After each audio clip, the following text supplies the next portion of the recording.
madre. La espalda es un poquito más fuerte, pero bueno. Sí. Sí, me tira un poco más. Se cierran los ojos y a tomar por culo. ¿O no? Yo digo que sí.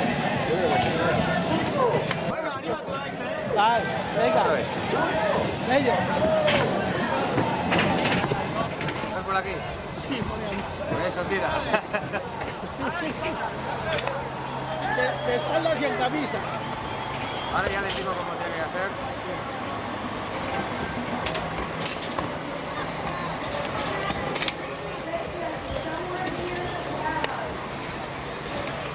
¿Le ha gustado o qué? Eso es la hostia, ¿eh?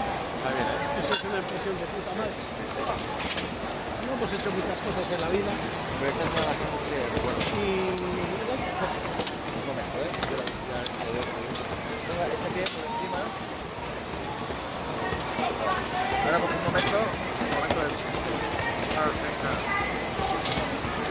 Ahora lo que tiene que hacer es las manos en la punta de la cesta, pero sin soltarse. Tiene el cuerpo así, que no se suelta, ¿eh? No se suelta, se aguanta, ¿eh? Cuando yo diga 3, lo que tiene que hacer, los pies quietos, solamente con el cuerpo rígido, abrir las manos. Ya está, ¿de acuerdo? Venga, 1, 2 y 3.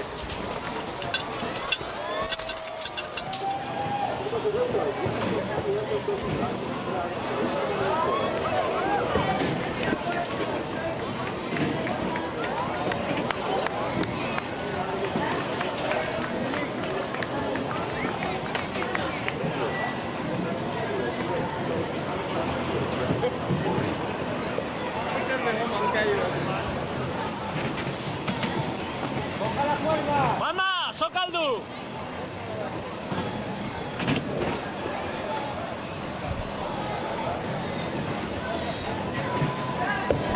¿Qué tal de espalda? Oso, ondo, morrosko! Peor. Peor, Estado un poco de pie, ¿eh? Zutik, que me estoy saltando. Pero de espaldas peor. Tenías que dejarte caer primero el cuerpo y Ah. después los pies. Ahora Bueno. los pies rápido, entonces has pegado un bamboleo fuerte. Hostia. Sí, ¿verdad? ¿Tienes dolor en algún sitio? No. No, espérate. Vale, espera, ya te quitamos eso ahora. Vale. Despídete, despídete.